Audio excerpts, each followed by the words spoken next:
Hello, everybody. Good to see you all Hi. tonight. Hi. Hi there. Hi.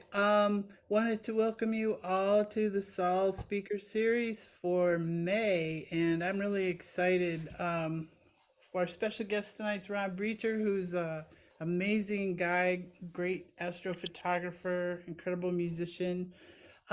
Before I get to introducing Ron, I'm going to talk a little bit about our upcoming um, Sol Speaker Series events in June. We've got Salem Amara. He's from NASA's Jet Propulsion Lab, and he's going to be talking to us about the James Webb Telescope, which is pretty cool. In July, we have Dr. Matthew Sedagus, who is going to be talking about time travel in space. So that should be pretty cool. I saw him do a TED Talk, not live, of course, but he was a really great speaker and a very interesting topic. So, with that, I'd like to introduce everyone to Ron Brecher. Ron, thank you so much for being with us tonight and sharing your expertise on the history of astro imaging. Ron, I don't know, I wouldn't call you an amateur astrophotographer. I guess there's not a lot of money in doing it to say you're a professional, but you are one of the top-notch astrophotographers I've seen. That's for sure. It's my job now, Yep. between teaching and writing, and it's my job now. Yeah, you're fantastic at it. Um, you're also contributing editor for Sky and Telescope magazine, do a lot of other writing, teaching, ambassador for PixInsight. And for those of you who are unfamiliar, PixInsight is a really wonderful piece of software to help with processing imaging in astrophotography. So I'm going to turn it over to you, Ron. And again, thank you so much for joining us tonight. And if everyone could mute your microphones while we do our talk, after the talk has start or finished, then we'll have a Q&A session. So take it away, Ron. I think you should be able to see my screen okay now. Yep, looks good. And so thank you very much. It's really, I'm a total Trekkie since the 1960s. I've been watching Star Trek.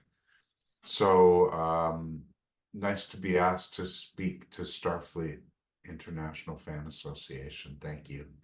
And I got to know Barb because Barb is one of my students in astrophotography and making great strides. Enjoying seeing your work. Thank you. So you already kind of introduced me. But I'll just fill in a few gaps. I've been imaging for about 18, 20 years, but I started as a visual astronomer long before that. 1998 or so was when I got my first telescope after my daughter was born. That's a story for another day.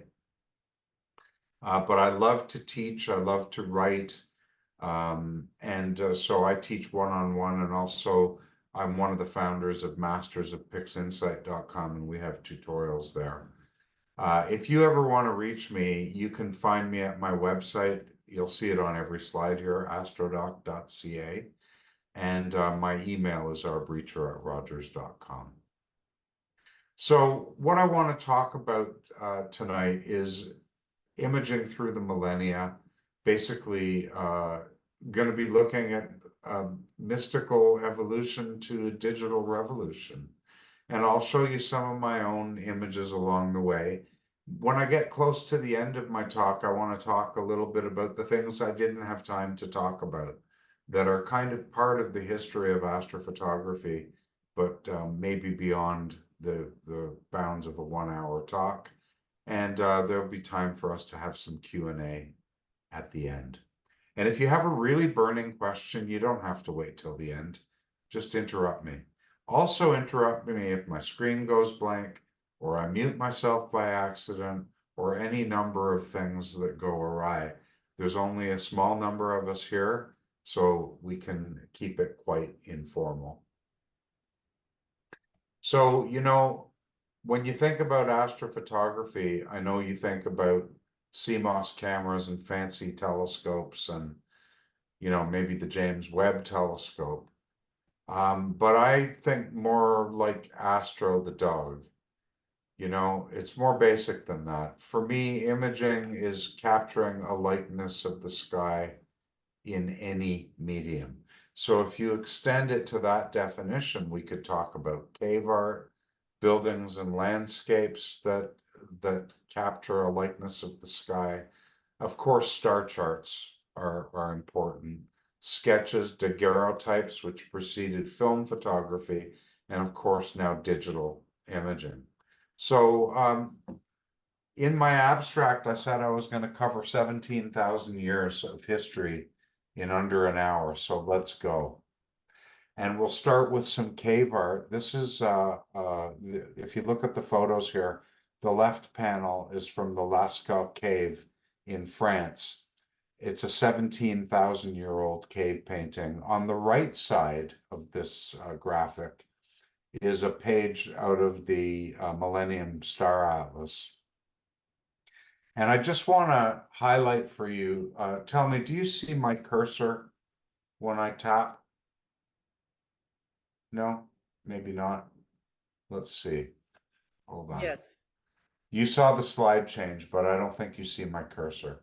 But I that's see. a, I see your cursor. oh, you do. Oh, Yes, here's a laser pointer.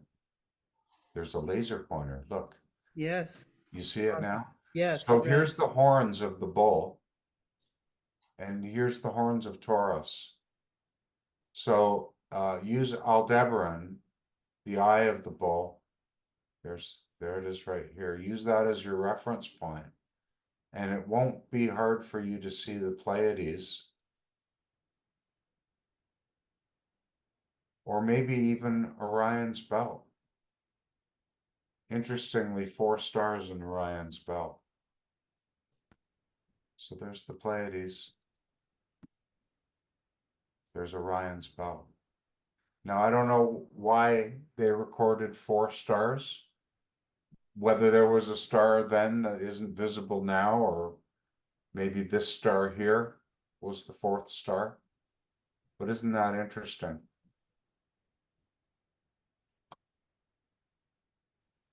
And in the same cave, we've got basically an effigy of the summer triangle. So this is the eyes of the bull, the bird, and the bird-headed man that might represent the summer triangle.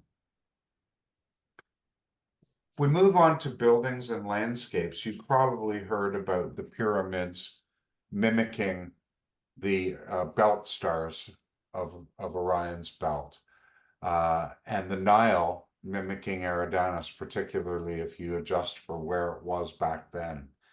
And, this was built more than 4,000 years ago. So that's probably the best known example of what my wife calls as above, so below. And she's actually written a book on this. I'll tell you about it in a minute. But this is kind of at the core of her work. The map over here is a map showing the Somerset zodiac or the Glastonbury zodiac. And you can see it, let me turn on my laser again. You can see it traced out here. And it's in the landscapes, and it's made from the hedgerows, the rivers, the man-made earthworks like roads and berms and fields. But these effigies are incredible. It was first described in 1925 by Catherine Maltwood. Some people have said it might represent Arthur's Round Table. For me, the most obvious effigy is right here. And I'm going to just advance the slide so you can see it closely. This is Leo the lion. And if you want to see Gail's effigies, you can go to her website, secretsofthegraillandscape.com. There's not a ton of content there, but you will find some, you'll see all of these effigies drawn out in this sort of way. Very, very interesting. You can go into Google Earth yourself. It's unmistakable. And once you see this stuff, you can't unsee it. She's also written a book about this region called Malkin's Prophecy, and we got a note today that it was the number 6 on the European bestsellers list. I don't know exactly what that means, but that's what the email said.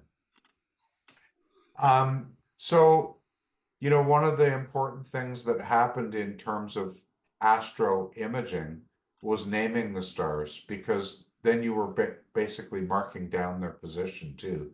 So ancient Arab astronomers were interested in individual stars as opposed to just the heavens. And they started giving some of these stars names, but it was really Ptolemy who got the ball rolling on the constellation game. He identified 48 constellations in the 2nd century AD, and those were all of the constellations that were visible from where he was located. The IAU, the International Astronomical Union, now recognizes 88 constellations that cover the whole sky, and none of them overlap. That's a really important thing. There was a problem where some stars appeared to be in 2 constellations, and one example that you might notice next time you're out on a spring night is in Gamma, or is it Gamma Andromeda? The corner of the great square of Pegasus that's not in Pegasus, it's in Andromeda. I can't remember if it's Gamma Andromeda. I don't want to get the star charts out right now, but it's one of the square stars of the great square of Pegasus, and we think of it as belonging to Pegasus, but really it belongs to Andromeda. So important for locating individual objects that we know what constellation they're. The first printed star chart that I could find was by Albrecht Dürer, and it was printed in the early 1500s, 1515. And I want you to notice that really there's 2 kinds of stars. There's the dots, like these 2 dots here, and there's a couple of stars that have like 6-pointed stars. But other than that, there's really not much that's distinguishing brightness of one star from another. The first celestial atlas was in 1551, the Mercator Celestial Atlas. I've given a link here where you can find all kinds of different celestial atlases. But again, here you see there's really not good distinguishing the brightness of one star from another. They're all kind of the same. Well, a really important thing that happened that sort of changed the way star maps were done and changed the way observing was done was in 1608, the refractor was invented. So the first patent was from Hans Lippershey, and that was in 1608. And now people could see all kinds of amazing things, and that led to better maps and star charts. So here, this is a moon map by Hevelius in 1645, and he also did some star charts 1690. And this is the first star chart, at least in this slide deck. So you can think mid to late 1600s, that now we're starting to show the different brightness of different stars. So if you look carefully, you can see some of the stars are quite big and have dark circles around them. Other ones are quite a bit smaller, fainter. So it's distinguishing different magnitudes. This is a really cool star chart from the 18th century. And this is it's showing the northern sky. But what I really liked about this is that it had on it in corner art the 4 most important observatories of the day. So that was Tycho Brahe's observatory in Haven, Denmark. I apologize if I'm mispronouncing that name. The Paris Observatory, of course, in the upper right. Hevelius's own private observatory, which is now Gdańsk, Poland. and the Nuremberg Observatory. And then in 1843, kind of the Bible of star charts came out, and that's Uranometria. And we still have a modern Uranometria. I think it's either a 2 or a 3 volume set, star chart. And now you can see really clearly that there's a very fine distinction of the brightness of different stars. Just beautiful how it's all evolved. And of course, now we have Sky Atlas 2000, where we don't only show the brightness of the stars, but we can indicate variable stars. See this star here, Gamma Cassiopeia, it's a variable star. And this chart is able to show it at its brightest and at its faintest, based on the outer circle and the inner filled circle. And also double stars are now shown. You can see one right here. A star with a line through it is a double star. So really cool. And of course, now we've also got deep sky objects like galaxies in red, nebulas in green. I'm going to show you this nebula in a moment, Sharpless 2 188, and star clusters in yellow, little yellow circles.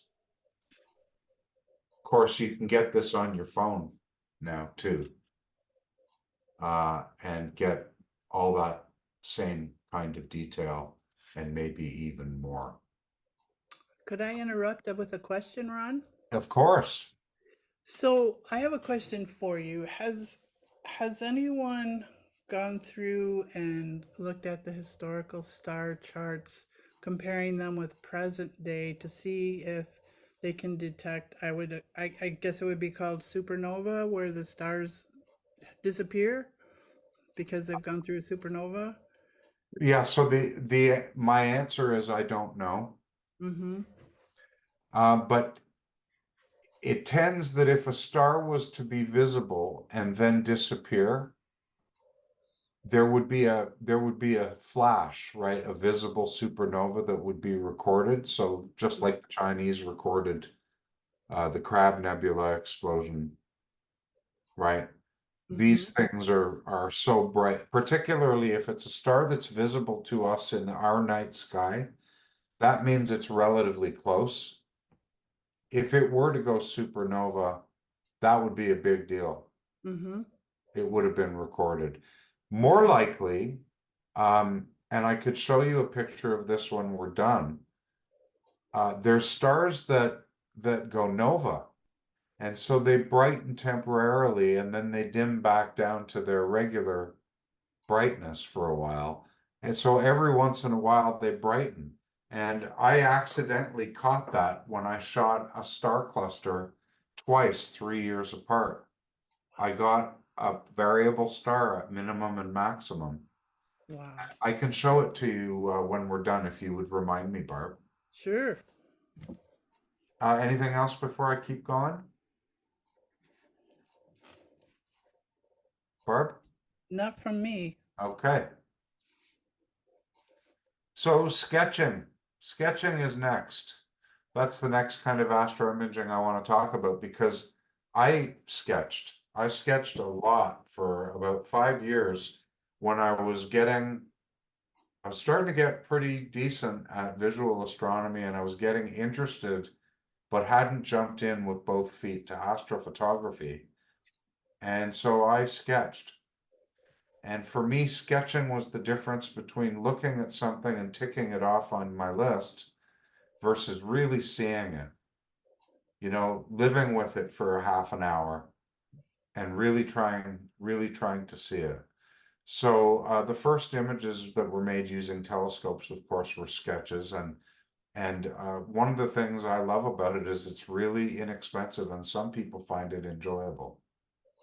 I did for a while, but if you look at my sketches, some of them are not very good. I'm better at planets and the sun, and I'll tell you why in a minute. If you look at my images of nebulas, they look like fried eggs. But what are you gonna do? So I put together a collection of sketches of Saturn, ranging over about 65 years. So Galileo first sketched Saturn in 1610, and you can see that he didn't see rings. What he saw was lobes, like ears, I think is how he described them. In a way, that's a little bit like how Huygens sketched it as well with those lobes. But by 1616, Galileo was able to see that there was a ring that was disconnected. First of all, a ring that was continuous, but that was disconnected from the planet. You could see these dark regions between the rings. Just 40 years later, Huygens did this sketch.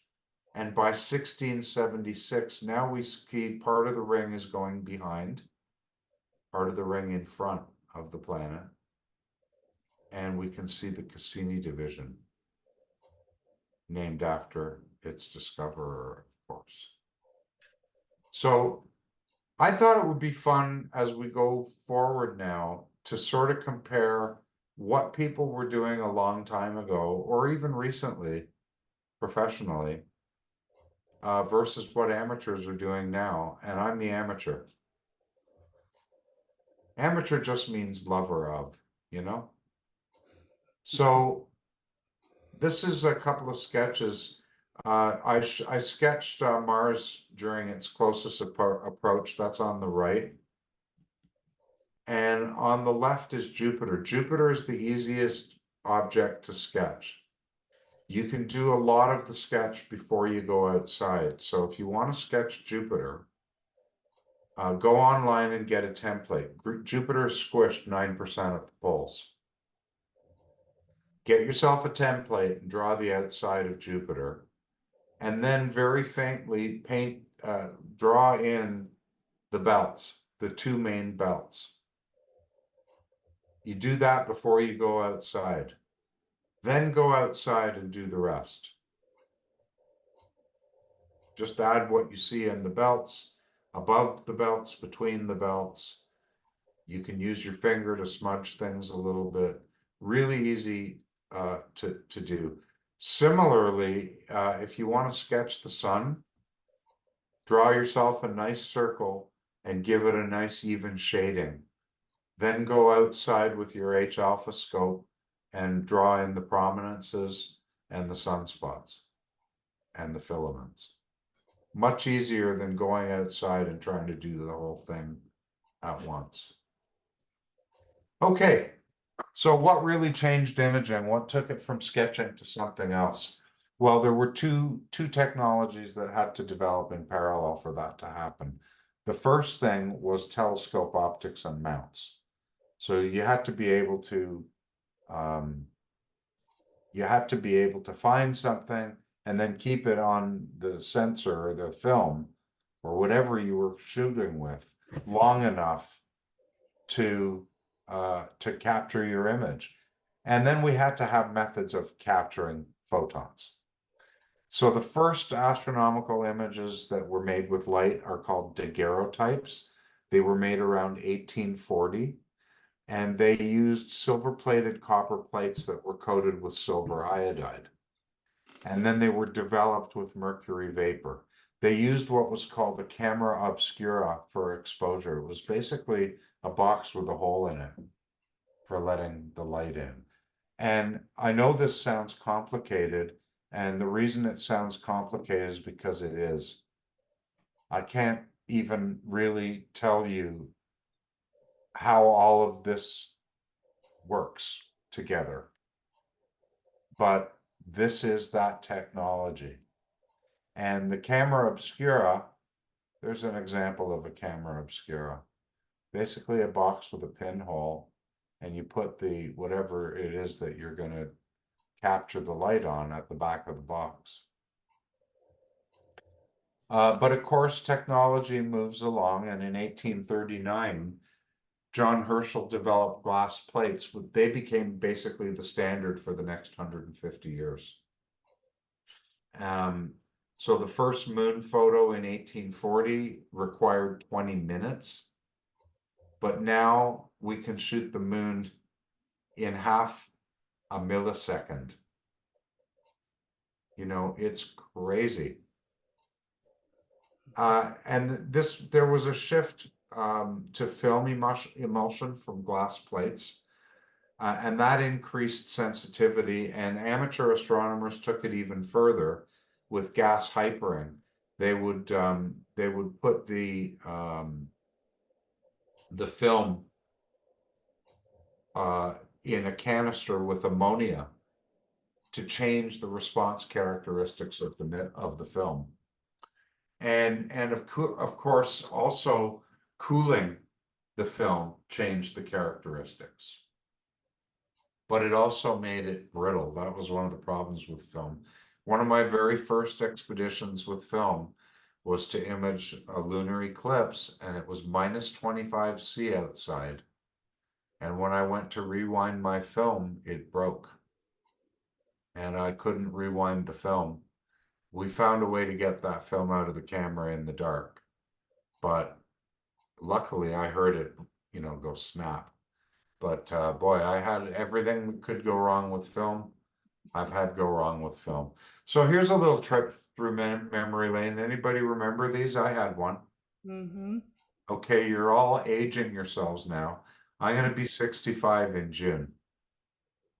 I had one of these too, an Instamatic 404. And I even took a photo, believe it or not. I have a photo of Mars. I'm going to get it for you and show you in my camera.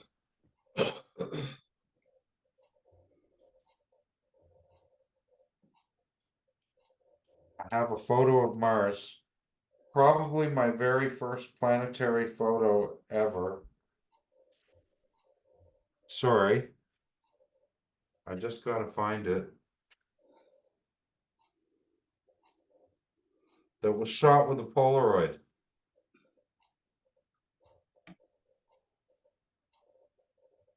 Hang on. I know I shouldn't be doing this in a live presentation, but it's fun. I'm just blown away that you could shoot Mars with a Polaroid. Oh yeah, you know, well, I took it through the telescope. And I'm not finding it now, unfortunately, but I just pointed it through the eyepiece. Oh my gosh. I'm not saying it was a great shot, Barb, But you took it. but I took it. My mom had one of these.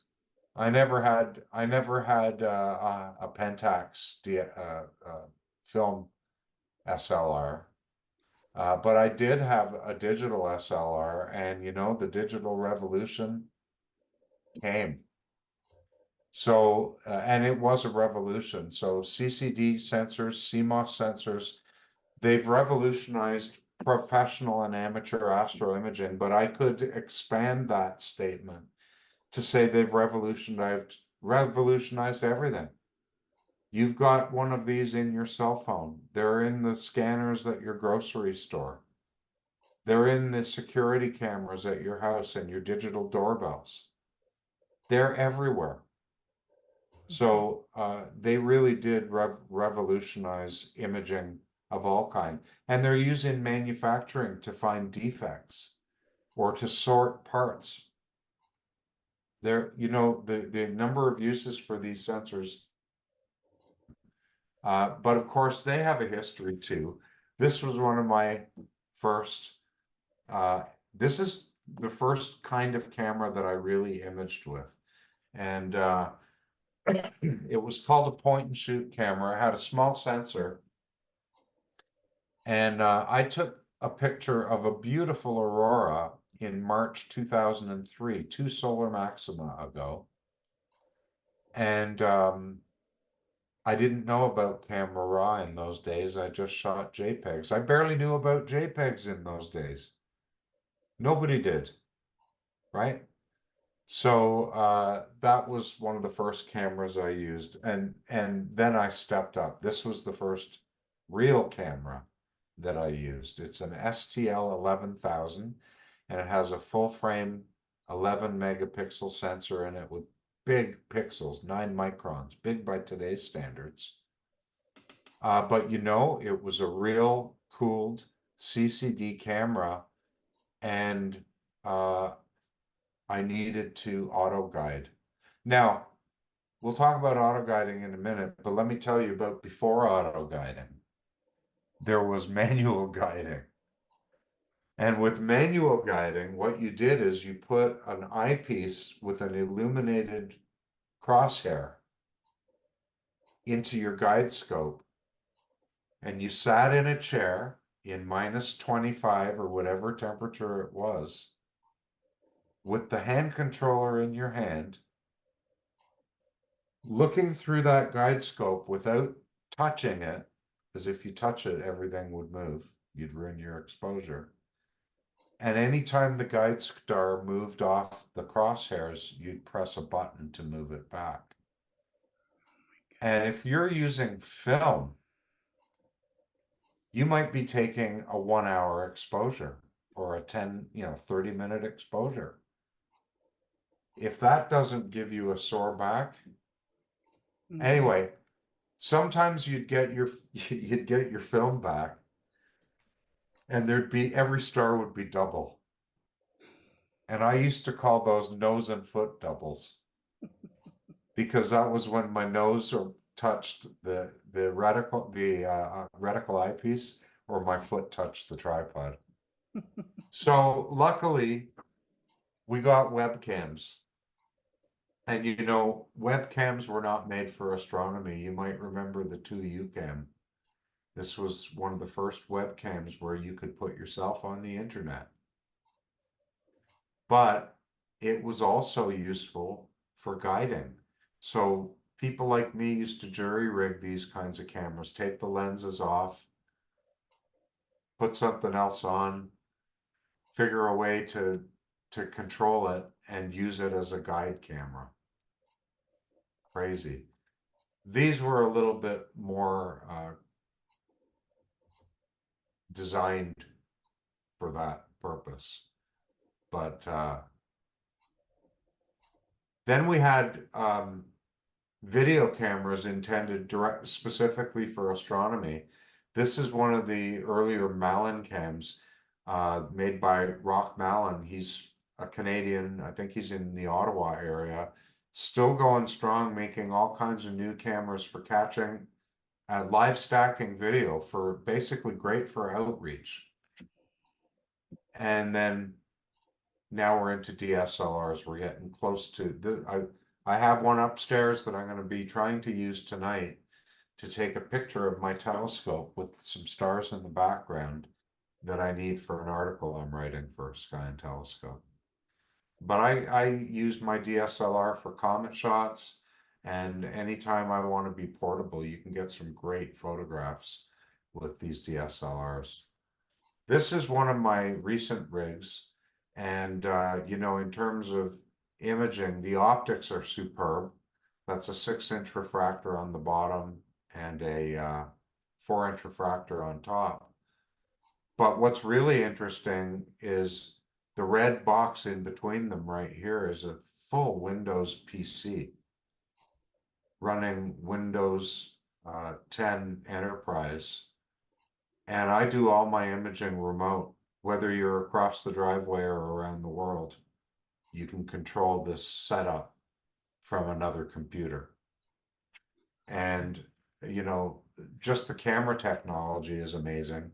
On the bottom is a monochrome camera, so that's a fancy way of saying black and white. And it's got a bunch of filters in it, 7 different filters that I can select. And above it, the cylindrical camera is a one-shot color, kind of like your DSLR. It gets all the colors at the same time. And I use these together to make amazing pictures. So, you know, there's amazing stuff going on at the amateur level, but it just doesn't stop. So this is, you know, the Wide Field Planetary Camera 3 for Hubble. Again, CCD and CMOS technology completely revolutionized things. And of course, now we have the James Webb Telescope. That's at the big end of the scale. What about the small end of the scale? Technology's changing everywhere. I judged an astrophotography contest for a company around Christmas time. And at the end of the contest, they sent all the judges one of these little C-Star telescopes. It's a little smart telescope, costs $500 US, comes in a little box with everything you need to do solar, lunar, terrestrial, or deep sky photography. And there's Gail, my wife, holding my iPad, which is seeing what the sea star saw while it was watching the eclipse. Incredible. So what can you do with all this newfangled stuff? Well, these are some 19th century professional images. This is not that long ago. These are all daguerreotypes, two of the sun, the left and the middle, and then on the right, a daguerreotype of the moon. So here's my photo of the Venus transit, 2004, amateur equipment. Really, the camera that I used for this, I got the day before. They're not that hard to use. The technology is just amazing. And the timing couldn't have been better. June the 5th is my birthday. But you know, well, at least Barb knows, the rest of you may not. My real passion is deep sky astrophotography. And so I like shooting things that are nebulous, extremely far away, very faint, non-stellar. And we've got examples of a few of these here. So M42 is the Orion Nebula, very famous. The Eagle Nebula, remember the famous Hubble shot with the Pillars of Creation? Well, the Pillars of Creation are in this 1919 photo in the center. And the Fireworks Galaxy is at lower right, NGC 6946, shot with a 24-inch reflector. So here's the same three objects shot from my observatory in the last 10 years. That's what amateurs can do now in such a short time later. And so that was the 1800s compared to the 20th or 21st century. Let's come a little closer in time. So let's look into the 1900s, and here's three actually very famous objects. M13, the Hercules cluster, my favorite globular cluster in the sky. My favorite target, I would say, in any telescope, just about. And then on the right is the double cluster in Perseus. You all know the double cluster. And if you like looking at galaxies, M108 is really easy to find because it's very close to one of the bowl stars of the Big Dipper. And it's bright. It's really nice to look at in a telescope. Also very close to the Owl Nebula, M97. But let's look at what I was able to do with these same objects, just, you know, less than 100 years later. There's the same objects.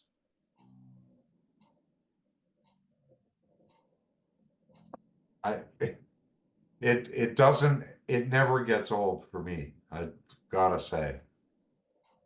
Even so now we're in the mid-19th or mid-20th century, and this is a photo of the Crab Nebula taken by Bad. It was published in the Astrophysical Journal in 1942. And it's an incredible shot, but what I really want you to notice is this.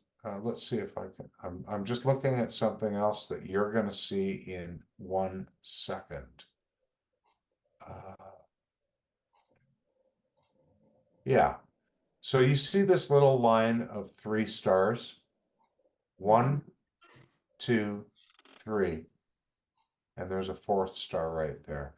You notice how the edge of the nebula is just past that third star? Okay. So keep that thought in mind. And then notice this star is right on the edge of the nebula.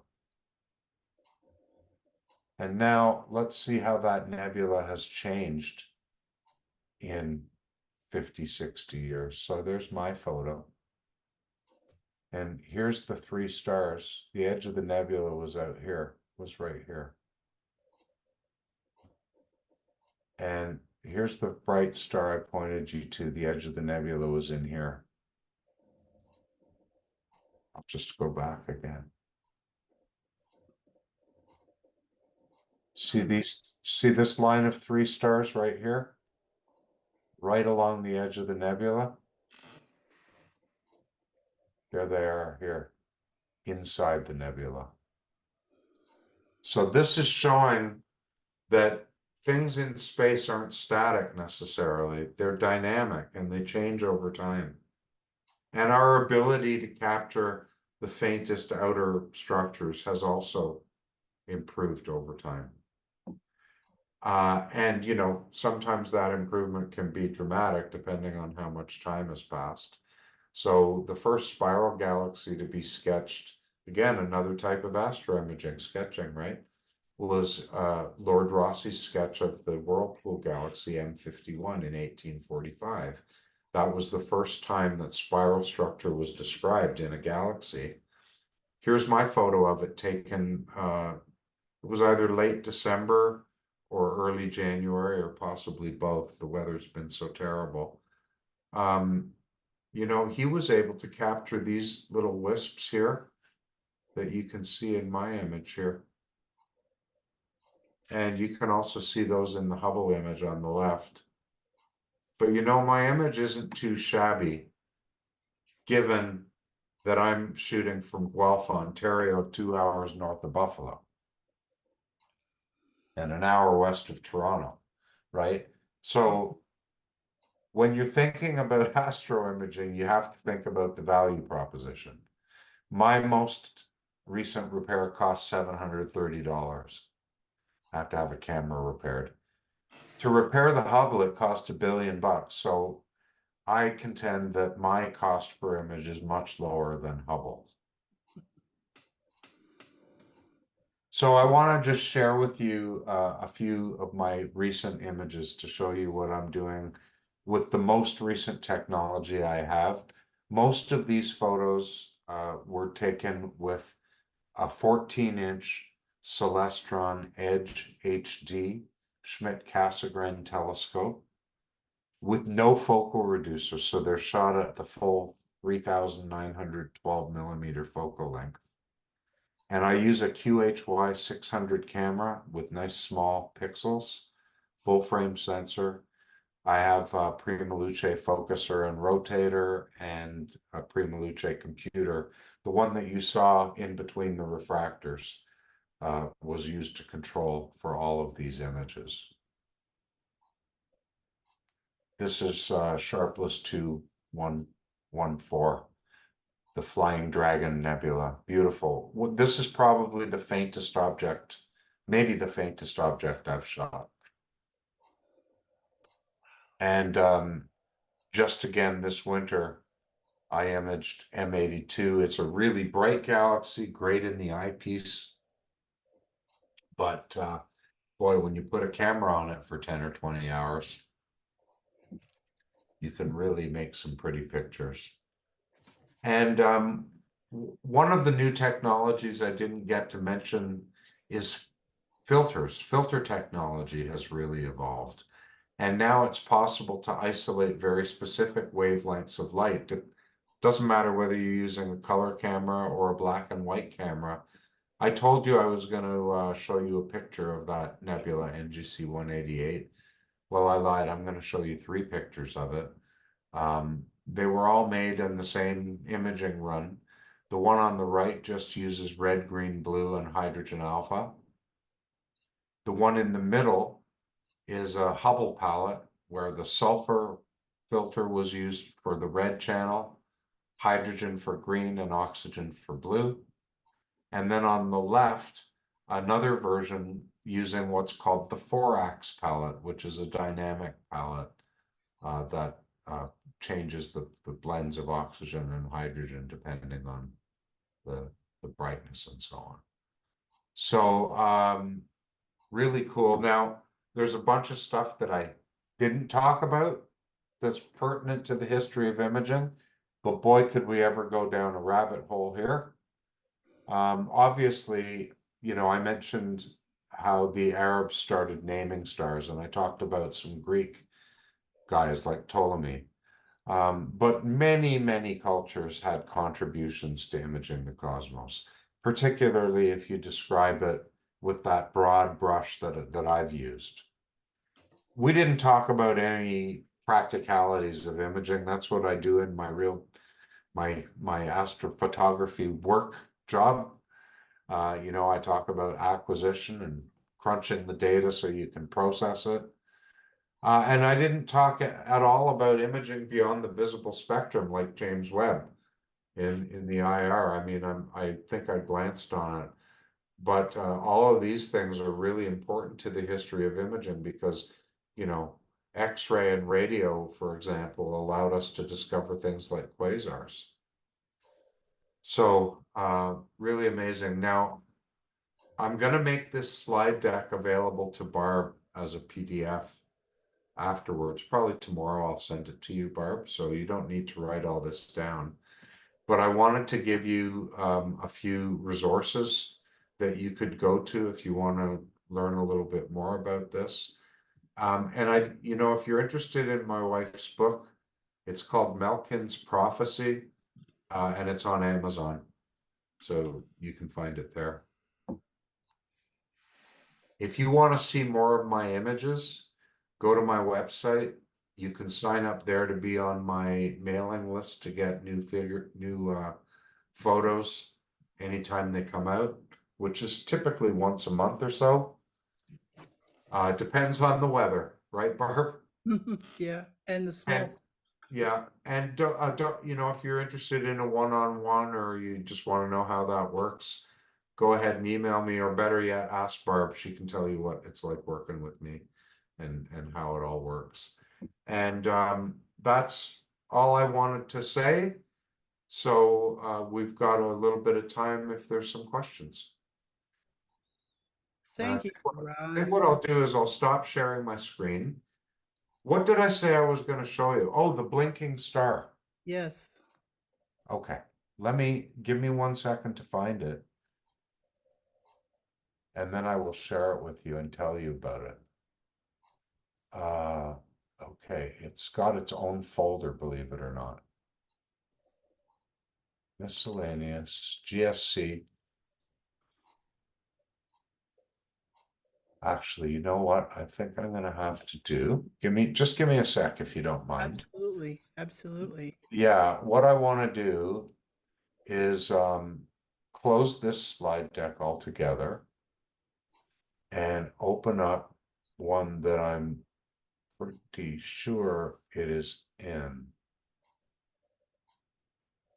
Uh,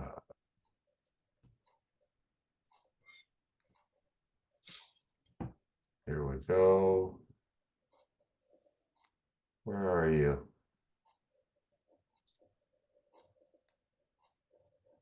Oh, come on. There it is. All right. Let me share my screen with you again. I have to come back to Zoom and share screen. This time I'm going to share the whole screen and nothing but the screen. And there you go.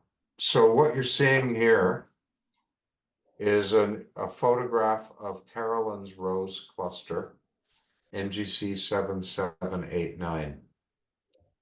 And I imaged it in 2011. And that star that you see blinking was the brightest star in the picture. A couple of years later, I changed telescopes. So you can see This has diffraction spikes, these stars don't. I changed telescopes. And a friend of mine said, hey, I love this cluster. Could you go back and image it for me? And so the next time it came around, I went out and I imaged it. And that star was gone. It was like literally gone. And I'm going to show you if I go just up here for a second. This is what it was like in 2011. Right? It was like the brightest star in the field. But in, I guess I don't have the picture of it gone. It was literally the faintest star in this inset when I went back. So I thought I had seen what you just talked about, Barb, that I saw a star that had gone supernova Mm-hmm. and blown itself up, disappeared. And I didn't know much. So I did what you're supposed to do when you discover stuff, and I sent a message to the Central Bureau for Astronomical Telegrams at Harvard University. And after a couple of days, when they didn't get back to me, after a couple of days when they didn't get back to me, I wrote to my friend Rick Husiak in Saskatchewan. He's got an asteroid named after him. He's a variable star expert. And I told him what happened, and he said, oh, yeah, that's W.Y. Cassiopeia. It was discovered in the 18th century.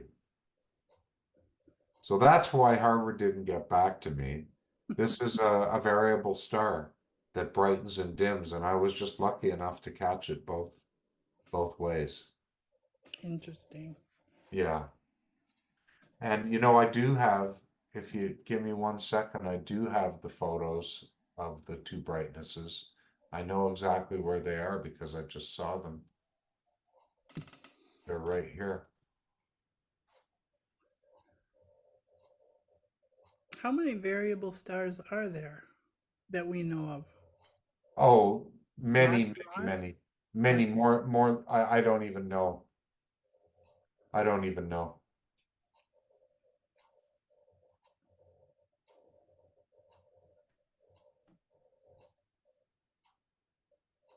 Are you seeing this? Mm-hmm. Yes. So that was the after. Star's still there, still red. Wow. Before, after. Before, after. Sorry, other way around. Before, after. Crazy, eh? Are they predictive cycling in That one is. variability? So some variables are they follow a regular period and others do not. Hmm. Why is that? Well, they have the reasons why they're variable, there's a lot of different reasons.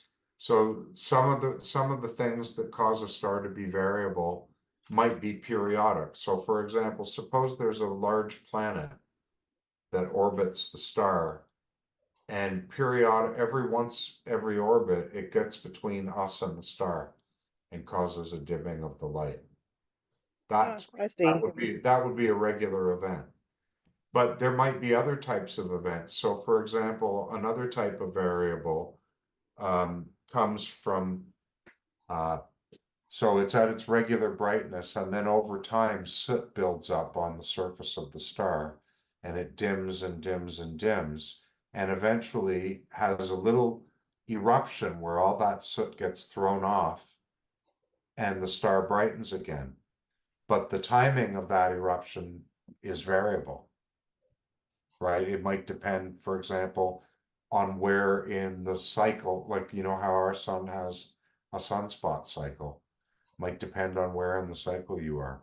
So some things are regular variables and some of them are irregular variables. One of the most observed variable stars is called algol. And it is a regular variable. And it goes from below naked eye visibility to above naked eye visibility on a regular cycle that's something like 3 days.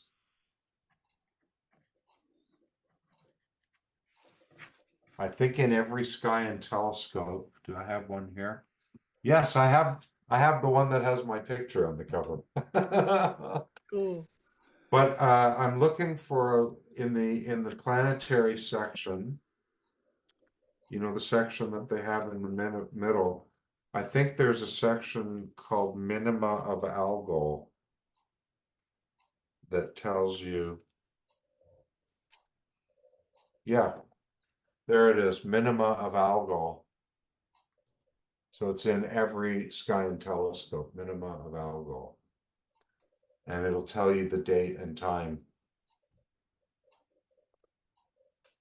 And then what you can do is you could actually track algol over the summer and make a light curve that shows how it goes up and down. That's cool.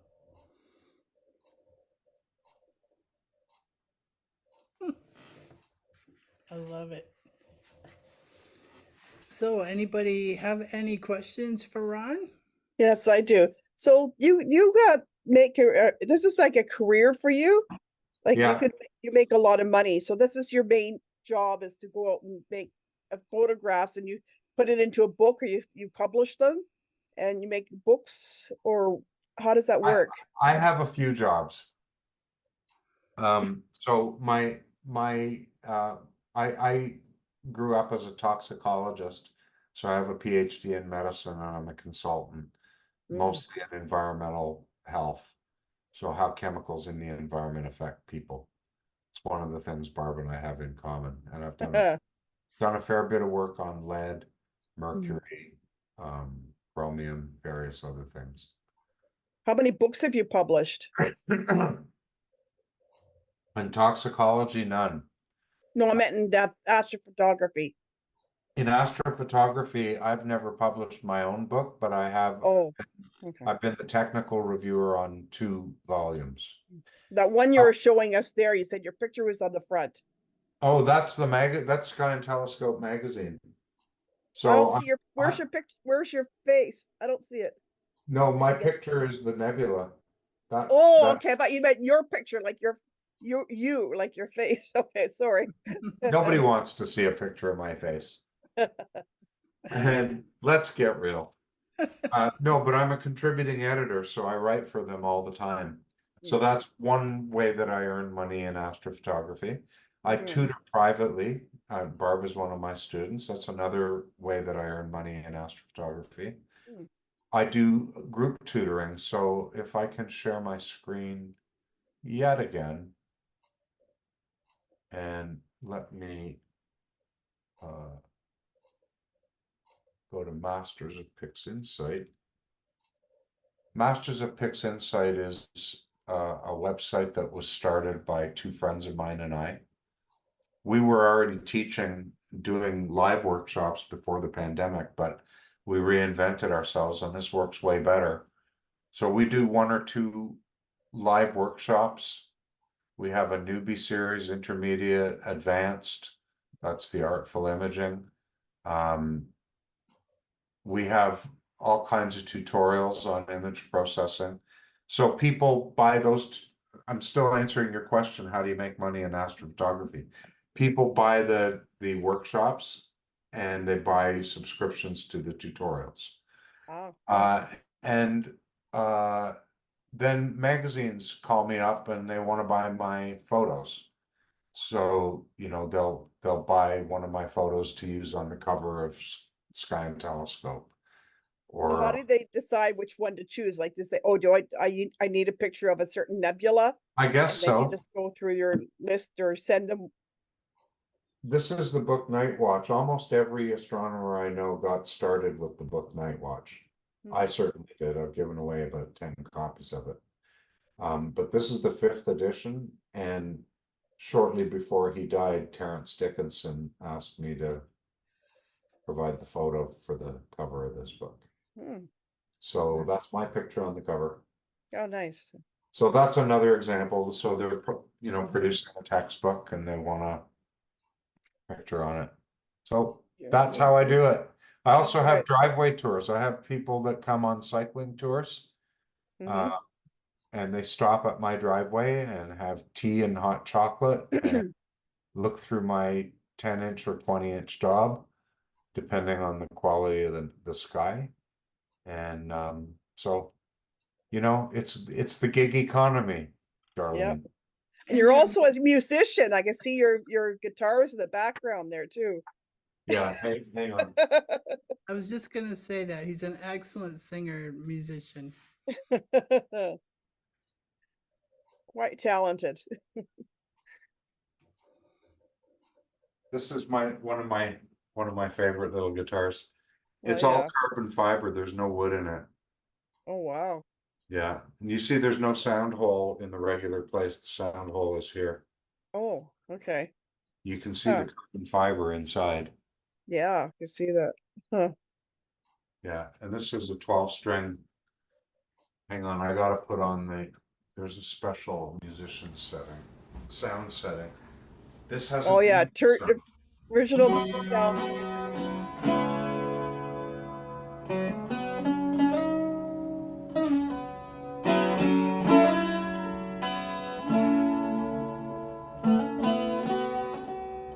Have you written a song about your astrophotography? I Never. looked up in the sky and saw this, I saw Not that. gonna happen. No? No. Oh, someone else could probably write it for you, then you'll sing it, right? Maybe. Can't do everything. No. Anybody Any else other have any questions? Pictures. questions? I Yeah. was just gonna say those pictures are beautiful. Those Thank you. nebulas, they're just gorgeous. Like the color is just magnificent. Yeah, And go to my to website. There's yeah. hundreds of them, and they're really every post that I make. I'll just show you quickly at the website. Every post that I make, I provide a lot of information about the object. Hmm. So if we go to my website is astrodoc.ca, and you'll oh, I didn't want to do that. That's my WordPress site. Let's just go to the website. There we go. So my 5 most recent photos are they're scrolling along here. If you click on one of these, it'll take you to the page for that object. Hmm. Click the image, you get full resolution. Click the image, you get full size.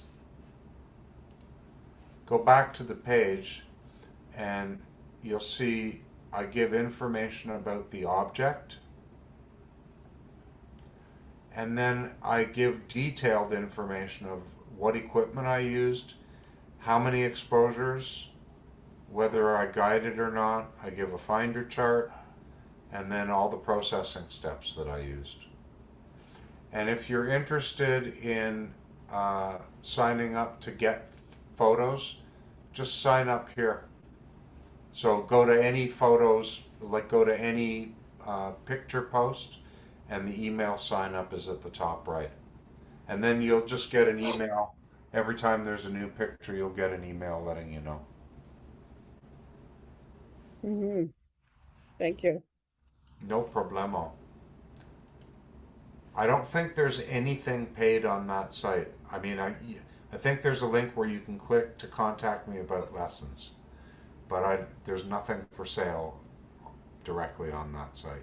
So go there without fear of subscription.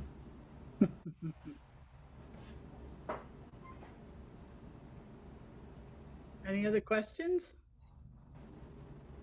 There, I just signed up. Awesome. Because I'm the astrometrics officer on the ship I'm on, so Excellent. I'm always posting something interesting.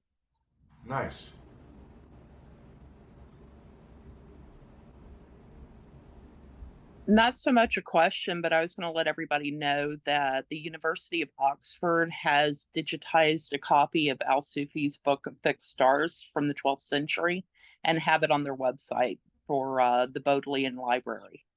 So it is available for everyone. Back in 2009, I had the opportunity to go to Oxford's traveling exhibit of the history of astronomy in the Arab world. And if it ever comes here to the US or to Wow. Canada, make it a point to make it to it because it is amazing. Oh yeah. Would you be able to post a link in the chat? Give me 1 second.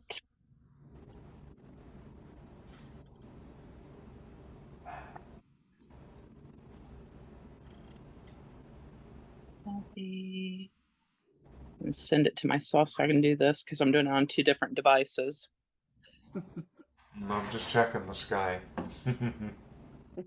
We Did it have get dark enough out there to do some Not yet. I viewing? don't know what's going to, it's supposed to cloud over. But I have to I got to get a silhouette shot of my telescope against the sky for an article I'm writing for Sky and Telescope. We do all our own graphics, right? So Are you living far enough away from the city that you can see I'm what's in, going are you familiar with the Bortle system for grading the darkness of the sky? So the Bortle on? Really? system goes from 1 to 9, I think. I don't think it goes to 10. What does that mean? I'm gonna tell you. So Okay. 1 is a perfectly dark sky, the best you could ever get, and 10 is basically no stars visible whatsoever. Think the middle of Atlanta, right? Okay. And so where I am, I'm in a Bortle 4 to 5 sky, so that's like a suburban outside a small city, right? So Yeah. I can see the Milky Way on a good clear night. I can see the Milky Way easily in the summer. Mm. Um, but it's not like being under a really dark sky You're right. where you're Unfortunately, I so, live in the middle of the city, so I get yeah. very little. Yeah. Well, one of the nice things about imaging, again, with the technology, with the filter technology, is that you can do astro imaging from very light polluted areas if you have the right filters. Yeah, that's what I don't have. That's not in the works right now. Sometime in the future, maybe. So Don't worry about it. I'm taking care of it for you. I know. I'm looking forward to getting those images. I'm going to be posting them on our Discord channel. We have a science dispatch um, server on Discord that we can. Well, at least for now, Post. don't wait. Go in and share links with your friends, Oh right? yeah, I Because will. I only post about once a month. Oh, okay. Yeah, I mean it takes a while. I need 3 or 4 good nights to acquire enough data to to make a nice picture. I can show you a couple I'm working on that I haven't posted yet. That'd be great. And then I'm gonna get going and see if I can take this photo. So I have a temporary folder where I have stuff that I haven't posted yet. So this is an irregular galaxy called NGC 4214. It's kind of like one of the Magellanic Clouds, but it's too red and don't it's blotchy. I don't really like how it came out, so I got to do some proper processing on that. And this is a little galaxy called NGC 3726. Again, I like it, but I don't like it enough to post. I got to reprocess it until I'm happy. This is a very faint globular cluster, NGC 5466. So I showed you a really, well, you saw it on my desktop. This is a really bright globular cluster right here. But here's a faint one. There's a faint one. And then this galaxy, NGC 4517. This is Hickson 44. It's a group of irregular galaxies, and I like everything about it except somehow I messed up this star really badly when I did the processing, so I have to go back, figure out when that happened, correct it, protect it, and then this will be ready to post.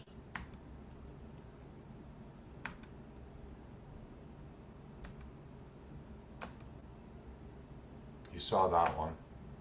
Oh, this is the Ring Nebula. So this is one of the first things I shot when I got this telescope. And this was really a very, very short amount of time, like under an hour. So I need to go back and spend 3 nights on it.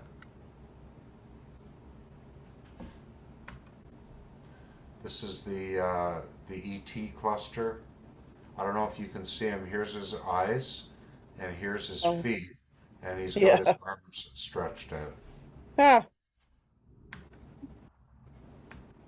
So these are all my works in progress. Not ready for prime time yet. Do you like it better without the stars or with the stars? With they're both different. Yeah, I Either like it with the stars. I'm not a big fan of starless images. This, by the way, is Leo. I don't know if you can see it, but here, here, here, here,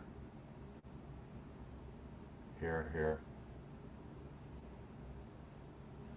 That's Leo the lion.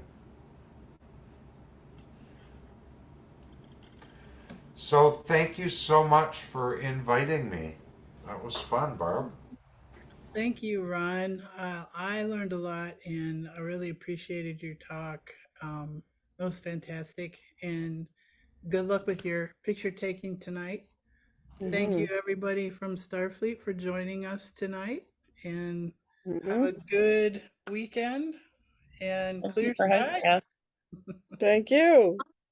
Bye, everybody. Goodbye. Bye. Have a good Bye. Thanks night. for having me. You bet. Okay, bye. Bye.